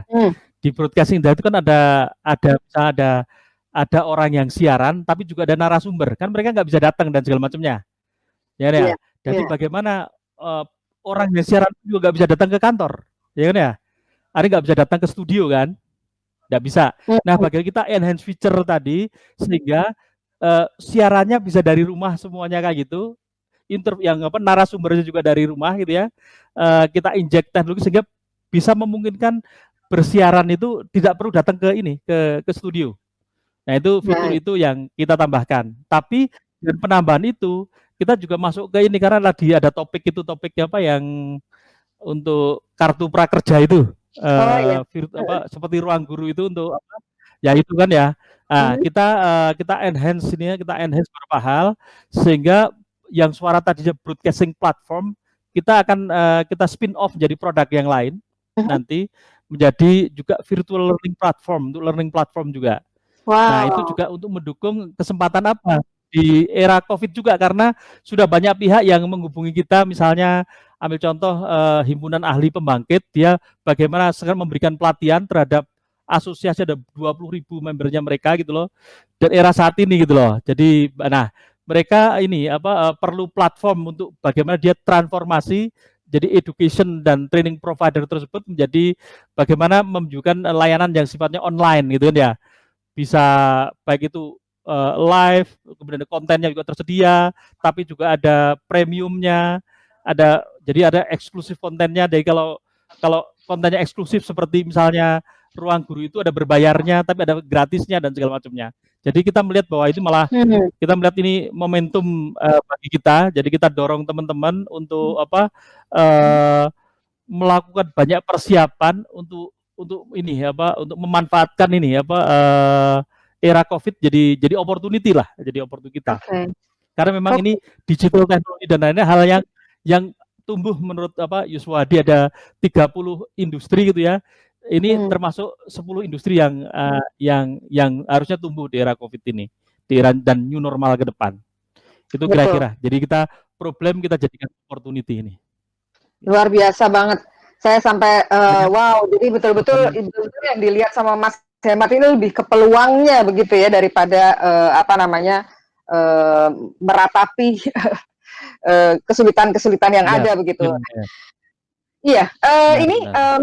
ada dua pertanyaan lagi apa namanya, saya ambil. Yang pertama, ini mungkin kira-kira bagaimana sih menuangkan technopreneurship gitu ya, ketika kita ingin belajar atau kita ingin apa namanya membuat suatu perusahaan atau bisnis gitu, gimana caranya supaya technopreneurship ini bisa apa ya, bisa melekat gitu di diri seseorang. Ya, memang gini ya, sebenarnya kalau untuk bicara bicara entrepreneurship bukan entrepreneurship. Jadi kalau teman-teman tertarik dari si entrepreneurship berbisnis gitu ya, sebenarnya nggak harus teknologi untuk mendapatkan bisnis yang bagus gitu ya. Nah, Hmm. untuk menjadi kaya kan nggak harus seperti nggak taunya saya menempuh perjalanan panjang, sulit dan segala macam, ibaratnya nggak jadi juga kan, nggak jadi hebat. Malah banyak orang yang mungkin nggak menggunakan effort sesulit kita gitu ya, dan bisnisnya bagus. Tetapi kalau memang kan orang beda-beda, ada orang yang tertarik ini, Hmm. ada tertarik ya. Nah, karena saya memang tertarik, tekadnya adalah uh, berbasis teknologi. Gunakan tadi Hmm. harus tahu dulu software engineering yang baik, tahu yang sekarang kan Scrum atau Agile ya kan, customer development, lean startup Hmm. dan segala macamnya gitu ya, design thinking dan segala macamnya. Kemudian tentang banyak hal lah yang signature selling method, yang metode itu kan metode yang dipelajari panjang, dalam perjalanan kan panjang sekali kan ya. Nah itu memang Hmm. kalau mereka ingin yang menjadi technopreneur yang tadi punya big dream, memang sebaiknya punya Hmm. bekal yang banyak. Namun demikian itu juga tidak harus begitu gitu loh. Karena Hmm. realnya big innovation itu kadang-kadang hanya dua hal yang sederhana, yang orang nggak kepikiran saja. Seperti ambil contoh, Hmm. misalnya Google itu adalah PageRank algorithm, sama kemampuan merangkai ini tadi superkomputer atau big data ya kan ya, komputer besar dari Hmm. komputer-komputer sederhana kan ya. Dengan dua PageRank tadi itu uh, dia bisa, tadi yang perusahaan yang awalnya hanya 9 orang ya kan, sekarang sampai karyawannya 100.000 dan fokus di search kan ya. Tapi sekarang ada produk turunan yang lain termasuk YouTube dan segala macamnya. Tapi titik awalnya adalah Hmm. cuma dua ide tadi itu. Sama dengan Steve Jobs pada waktu membalikkan keadaan dari awal tahun 2000 atau akhir tahun 90-an kan, ibaratnya Apple hampir mau bangkrut. Valuasinya sekitar Hmm. 1 miliaran dolar. Itu di Ya. tahun akhir tahun 90-an gitu loh. Dia Hmm. inovasi namanya iPod ya kan ya. iPod masuk ke musik Hmm. musik industri kan, dari Hmm. personal komputer musik industri. iPod dan Hmm. iTunes. iTunes itu mendownload konten musik dengan Hmm. harga yang tadi orang beli satu album bisa beli per lagu $1 ya kan ya, tinggal milih yang segala macam. Hmm. Dia dalam waktu 5 tahun itu Hmm. valuasinya itu menjadi di atas 100 miliar dolar, artinya naik 100 kali lipat dengan inovasi tadi iPod dan iTunes kan ya. Nah kemudian Hmm. setelah inovasi dia iPhone, iPad dan segala macamnya, itu membuat dia sekarang sekitar 1.000-an miliar dolar kan ya. Tetapi Hmm. banyak inovasi yang sebenarnya sederhana-sederhana seperti Facebook segala macam kayak gitu, yang membuat jadi nggak perlu teori yang macam-macam itu, yang seperti yang kita pakai, tetapi mereka menemukan celah yang mungkin orang nggak kepikiran. Nah itu memang Hmm. itu itu jadi nggak harus menempuh jalan yang berliku, tapi ada jalan yang sederhana. Nah, saya tadi ngambil contoh, ada yang pernah menanyakan sih, gimana sih cara yang paling mudah itu ya, bisa menempuh Hmm. menjadi unicorn ya. Saya berpartner dengan partner saya yang Mas Fadil tadi, yang masih 26 tahun, Hmm. ya kan ya. Saya Hmm. kan umur saya 50, sekarang kan ini 55 tahun. Pada waktu Mas Fadil, saya waktu 55 kurang, Mas Fadil juga 25, kan kita bekerja sama. Nah, kita Hmm. bangun dream bareng-bareng ke ke masa depan. Artinya Mas Fadil kan tidak perlu menempuh perjalanan yang ruwet seperti saya, ya kan ya. Tetapi kita Hmm. berkolaborasi, berkomitmen mencoba menggunakan sumber daya untuk menuju masa depan. Nah, nah Itu kira-kira apa caranya menjadi technopreneur. Jadi tapi perlu proses tetepan, perlu proses. Oke, Jadi proses itu penting ya. ada cara ya.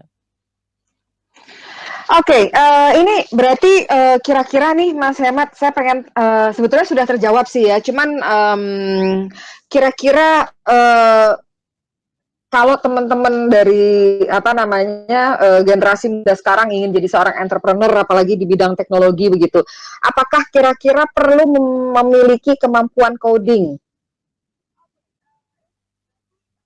Anda karena kan walaupun bidang teknologi informasi segala macam, karena coding kan bekerja tidak sendirian. Ada yang jago marketing, ada yang jago coding, ada yang jago punya visi dan segala macamnya kan ya. Jadi sebaiknya bekerja sama. Seperti apa di skill. Jadi ada yang jago UI UX, ada yang jago bisnisnya, ya kan ya. Ada yang jago codingnya. Memang harus bersinergi, ya bersinergi. Nah ini kira-kira nggak harus begitu, tetapi kalau punya kelemahan harus mencari partner yang bisa mengisi kelemahannya itu dan diskusi bareng-bareng dari orang bisnis, orang UI UX, orang coding, diskusi bareng untuk tadi menemukan problem yang menarik. Tapi saya pesan saja jangan takut bermimpi besar, ya kan ya. Problem yang menarik tapi juga tetap harus membaca. Jangan reinventing the wheel, jangan membuat sesuatu yang orang udah bikin gitu loh. Agak sulit investor itu mendanai sesuatu yang sudah dibikin orang lain gitu ya. Nah, tetapi tadi ya harus menemukan celah dan biasanya saya punya pemikiran biasanya yang muda-muda. Jadi kalau menurut studi sebenarnya startup yang berhasil itu rata-rata foundernya itu pendirinya itu di 42 tahun kata dari studi itu. Walaupun Larry Page, Sergey, Mark Zuckerberg itu kan muda-muda kan ya, tapi rata-rata yang ini yang jadi unicorn itu yang 40-an. Nah, karena apa? Karena mereka matang dulu kan, ada proses matang. Jadi yang memang yang luar biasa yang muda-muda seperti Larry Page, Mark Zuckerberg itu muda-muda mereka bisa itu, tapi mayoritas nggak seperti itu. Jadi 40-an perlu proses untuk menuju ke sana. Nah, bisa juga itu kombinasi adalah seperti saya dengan partner saya kan, co-founder saya kan 25, saya waktu itu kan 55 kurang. Jadi kalau dikombinasikan kita berdua masih 40-an gitu. Gitu ya. Jadi, ya. Oke, Mas Hemat, saya tambahin satu pertanyaan lagi nih, apa namanya? Kira-kira nih kiat-kiatnya untuk orang yang tidak punya background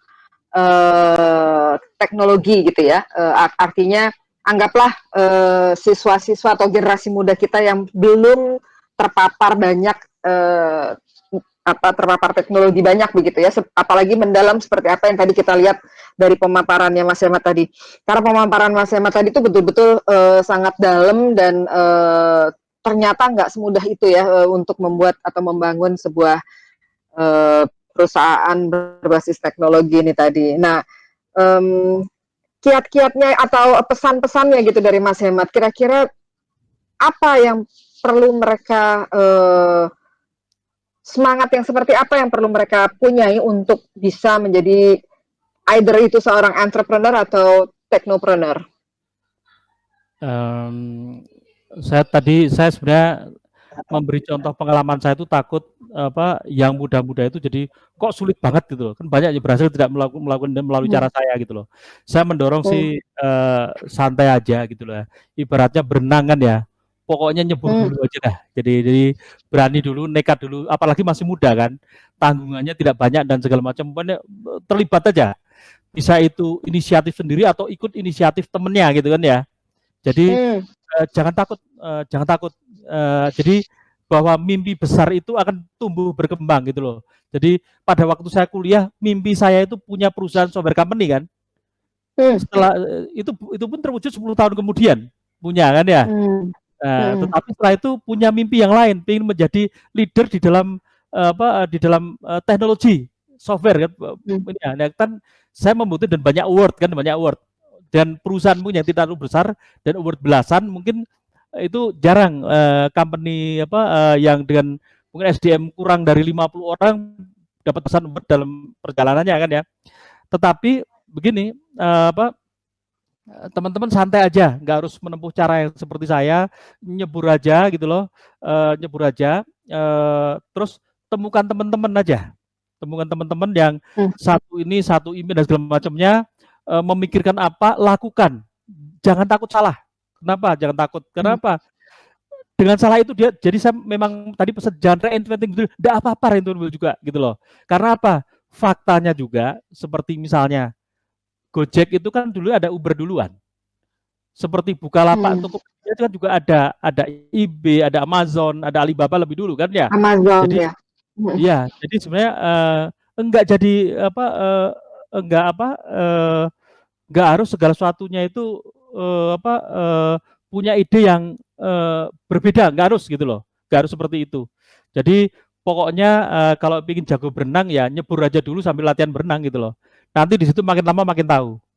Ya, tapi juga tadi harus follow tadi seperti kan apa perlu baca buku, seminar dan segala macamnya. Ya itu mengikuti aja. Kalau nggak punya uang yang ikutin yang versi gratis, ikutin YouTube dan segala macamnya. Banyak sekali. Jadi jalanin aja.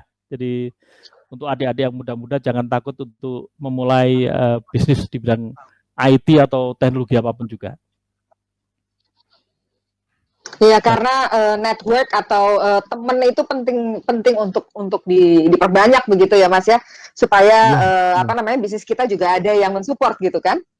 betul. Iya. Jadi So, teman-teman itu penting, jadi tidak sendirian itu penting. iya, teman itu sangat penting. Berarti kita harus terus memperluas network kita, teman kita gitu ya. Ini ada satu satu pertanyaan di channel Podomoro.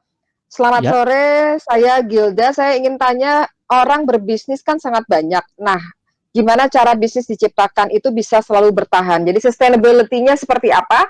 Dan gimana sih supaya bisa terus meningkat katanya? oh iya ya. Itu sebenarnya gini, tadi kan tadi ada artikel di Harvard ya, Harvard Mhm. yang Juli 2019. Jadi ada bagaimana sih bisnis bisa startup bisa sustainable kan ya, bisa build for last Mhm. lah sampai akhir zaman itu loh. Nah biasanya mereka di dalamnya ada yang pertama itu ada misi sosialnya. Jadi bukan semata-mata bisnis cari uang jadi unicorn gitu loh. Jadi mereka yang berbisnis punya tujuan sosial gitu, tujuan baik gitu ya, itu biasanya bisa sustain sampai the end, ya kan ya. Dan Mhm. tujuannya kan tidak untuk dijual, dibeli dan segala macamnya. Dia tujuannya kalau mendatangkan investor adalah apa? Memang untuk membesarkan, bukan untuk dijual terus dia quit pergi gitu, tidak seperti itu gitu loh. Kan dia punya misi, punya tujuan sosial di situ. Nah, ini Hmm. kalau tentunya kalau passion harus ya, tapi ya kita punya kalau punya itu kan berdasarkan artikel dan berdasarkan riset kan ya. Jadi mereka Hmm. yang punya visi sosial yang keren, bagus gitu dan segala macamnya dan itu jadi obsesinya pendirinya dan segala macamnya. Sebenarnya dana dana dan itu tuh mengikuti sebenarnya. Tapi Hmm. memang harus keren juga ide dan gagasannya. Jadi itu menurut menurut pandangan saya, tapi juga dari berdasarkan artikel ya, artikel Hmm. tadi. Tetapi tetap segala sesuatunya tetap teknologinya keren, model bisnisnya bagus dan segala macamnya itu tetap harus ya kan ya. Jadi ada bisnisnya kalau nggak salah Steve Blank itu yang buat itu gurunya Eric Ries di Silicon Valley. Mhm. Dia cerita bahwa bisa harus punya karakter uh, apa repeatable. Jadi Mhm. orang kalau misalnya menggunakan terus gitu kan ya, repeatable. Kemudian apa itu ada tiga kriterianya di bukunya Steve Blank itu yang Oke. referensi agile development di Silicon Valley. Ada saya lupa Ya. uh, Gak sustain apa-apa, nanti jadi PR ada aja lah lah. saya lupa. Dari PR aja, ya. Satu lagi nih, ini ternyata banyak yang menanyakan. Karena nggak nyangka pertanyaannya itu. Oke, ini Ya, ada satu lagi pertanyaan, ini kayaknya ini berulang terus nih dari pertanyaan yang ada di pendaftarannya. Ketika oke. apa namanya, kita bicara tentang inovasi nih, Mas. Ya, Bagaimana ketika sebagai seorang teknopreneur itu harus terus berinovasi. Nah, tantangannya tuh apa itu, Mas? Ketika harus membuat inovasi itu atau bagaimana sebagai seorang innovator? ya, tantangannya ya. Jadi gini, uh, kan ini selalu kan mereka membuat inovasi kan pingin inovasinya itu kan termanfaatkan kan ya. Jadi termanfaat dan membawa dampak yang baik kan ya. Tujuan kita kan seperti itu kan ya. Nah, ada tujuan sosial, ada tujuan bisnisnya kan ya. Nah, yang agak sulit itu adalah tadi bukan kadang-kadang bukan inovasinya, bukan ininya tidak keren itu ya. Tapi kadang-kadang bagaimana membawa membuat itu bermanfaat itu ya. Itu ya nggak mudah. Jadi saya ingin sharing juga mengenai bahwa membangun suara itu saya monitor teknologi kehebatan di seluruh dunia lah saya monitor gitu loh. Jadi misalnya Spotify, back end sistemnya seperti apa, teknologi yang dipakai seperti apa, saya monitor, saya tahu gitu loh. Orang lain mungkin cuma menggunakan Spotify, menggunakan musiknya kan ya. Tapi kan saya tertarik di belakang layarnya tuh mesinnya apa sih yang membuat ya ini keren ya. Nah, tapi juga saya ngeliat juga seperti BBC gitu ya. Teknologinya seperti apa. Kemudian juga nomor satunya di Amerika namanya iHeartRadio. Di dalamnya ada radio musik podcast mirip dengan suara gitu ya. Nah, saya pada suatu titik pengembangan saya kan konsisten dipanjangkan ya. Teknologi saya itu better dan yang paling digemari di Amerika seperti iRadio gitu ya. Cuma begini, kelihatannya yang memiliki kemampuan seperti lengkap seperti kita. Jadi kalau coba iHeartRadio itu nomor satu radio musik dan podcast di Amerika. Dia penjualannya itu 6 miliar dolar juga, dia setara dengan Spotify, tapi marketnya hanya di Amerika saja. iHeartRadio itu. Itu itu kan dipakai oleh banyak pihak di sana gitu ya. Nah, itu nggak cukup, kita merasa teknologi kita itu lebih keren dari mereka, itu segala macamnya gitu loh. Tapi kenapa ya adopsinya susah gitu ya. Jadi bagaimana membuat itu diadopsi kan kita platform kan ya. Kita ingin itu diadopsi oleh industri kan, diadopsi. Seperti mungkin SAP, bagaimana agar dipakai oleh perusahaan-perusahaan di Indonesia seluruh dunia kan ya, seperti itu. Oracle ingin dipakai sebenarnya. Nah, itu sebenarnya tantangan di situ. Jadi kadang-kadang kecanggihan teknologi, kehebatan produk dan segala macamnya itu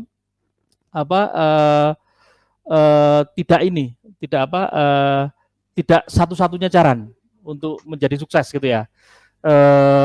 Kita juga sudah mencari cara nih sebenarnya. Bagaimana proses tetap kita merasa begini. Kita mirip seperti dari pengalaman project yang saya tempuh 45 project gitu kan ya selama sekian tahun itu kan ya. Seperti yang tadi pemilu itu. Saya merasa udah diuji coba, udah segala macam, kalau ini jalan itu loh. Penghitungan suara yang 30 hari itu kan tinggal 3 harian beres kan ya. Dan semuanya bertanggungjawabkan itu ya. Kok tidak bisa berjalan gitu kan ya. Semuanya udah dibuktikan sudah siap. Tinggal ibarat kendaraan semuanya udah siap gitu ya. Nah, kan keputusan menjadi tidak memakai itu menjadi penyebab semuanya gagal kan. Nah, itu kemampuan persuasi untuk meyakinkan customer untuk menggunakan kita kan, tujuan kita kan menolong, win-win. Jadi mereka akan untung baru kita untung kan.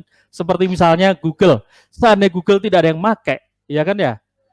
Kan dia nggak bisa jualan iklan, ya kan ya? Gara-gara dipakai, seperti Facebook juga sama kan ya, kalau nggak dipakai, nggak ada konten di dalamnya, orang nggak ini, dia kan hidupnya dari iklan orang nggak akan pasang iklan di situ. Nah, proses adopsi itu yang menurut saya itu perlu tantangan yang berat untuk siapa saja.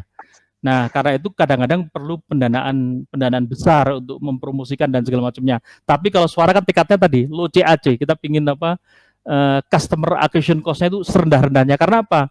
Begitu sebuah apa, perusahaan media itu bergabung dengan kita, dia kan udah punya customer yang analognya kan ya, tinggal bagaimana Betul. dipindahkan ke online. Nah itu Ya. pendekatan kita yang menurut saya low customer acquisition cost. Tinggal bagaimana win-win kerjasama menang-menangnya saja. Itu kira-kira. Baik. Jadi Kalau tantangannya misalnya dari si admin lah. siap. Ya, Kalau saya dengar dari ceritanya Mas Hemat ini barusan ini, saya lebih melihat apa yang dikatakan oleh tadi kan Mas Hemat sempat bilang ada Pak Yuswa Hadi yang menyatakan apa tadi tentang sesuatu gitu. Nah ini saya jadi dengar barusan ini saya jadi keingat salah satu apa yang dikatakan beliau adalah we have to be atau kita harus gimana caranya menjadi demand creator gitu. Artinya we have the product and then demand-nya itu kita create gitu ya. Jadi dan itu dengan apa? Dengan yang tadi Mas apa namanya Mas Hemat sampaikan harus memiliki skill communications persuasif yang baik gitu. betul, betul, betul. Gitu ya Itu Mas salah ya. satu Oh, yang penting sekali. iya betul. Oke, Mas Hemat, ini kita sudah Iya, waktu sudah menunjukkan pukul 4. iya, Mungkin kita akan segera akhiri. Saya mencoba untuk iya. merangkum dari apa yang Mas Hemat sampaikan tadi. Cuman saya pengen dengar dulu dari Mas Hemat. Kira-kira ada tiga apa namanya? Ada tiga hal atau tiga kata yang ingin Mas Hemat sampaikan ke teman-teman yang sedang menonton kita atau mendengar kita pada sore hari ini. Kira-kira apa pesan Mas Hemat tiga kata ini buat mereka sebelum saya nanti rangkum di akhir? Satu, Pikirkan eh, dulu. mungkin udah sebenarnya tiga kata udah kita siapkan.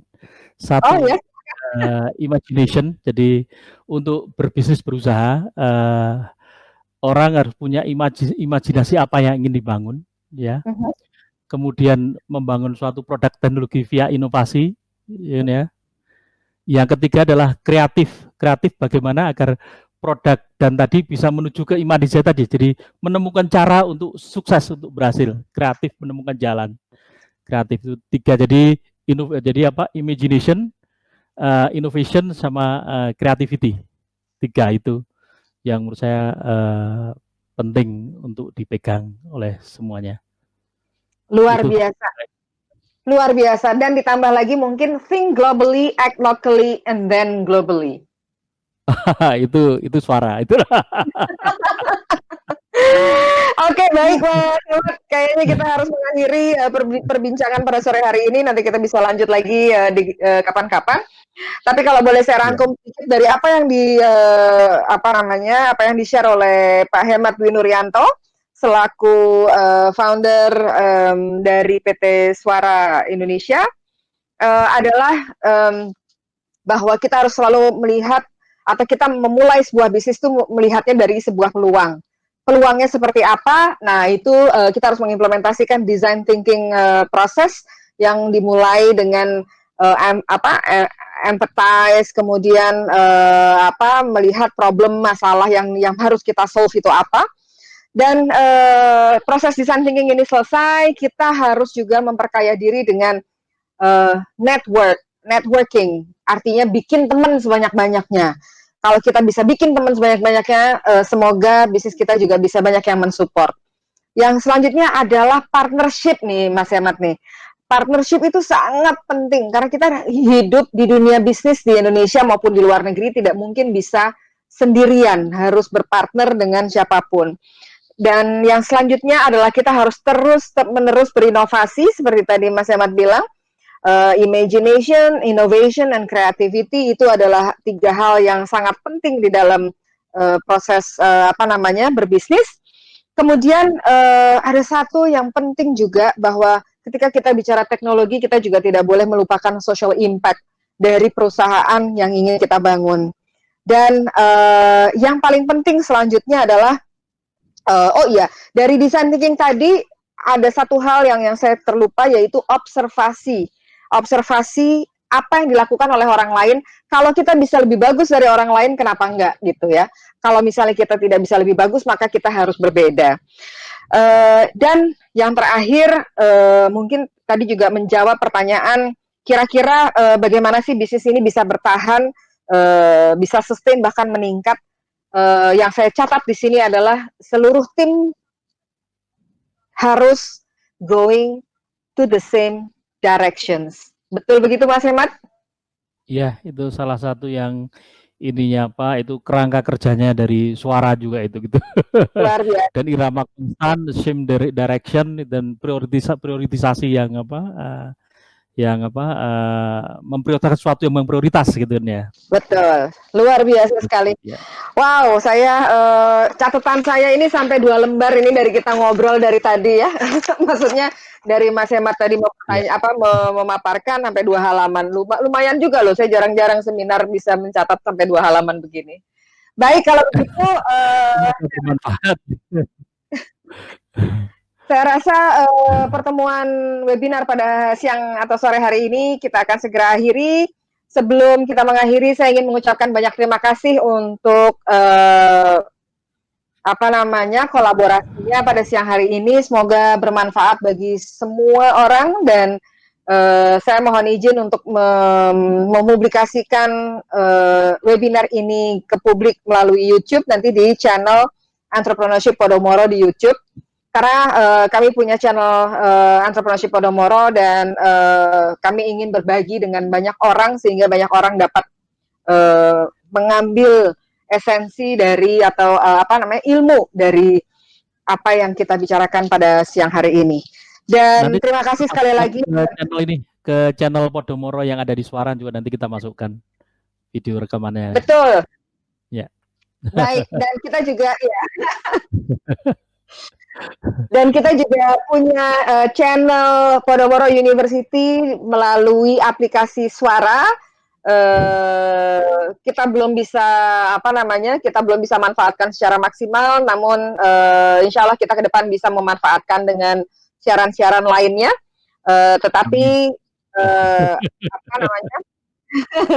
Tetapi webinar ini juga akan dimasukkan ke dalam channel Podomoro University di aplikasi Suara.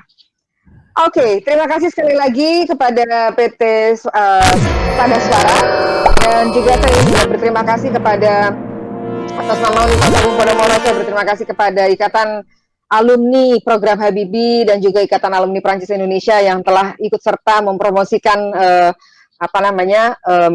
kegiatan ini, karena ini bisa jadi ide buat orang lain, bisa menjadikan inspirasi bagi banyak orang. Terima kasih semuanya. Assalamualaikum warahmatullahi wabarakatuh. Waalaikumsalam warahmatullahi wabarakatuh.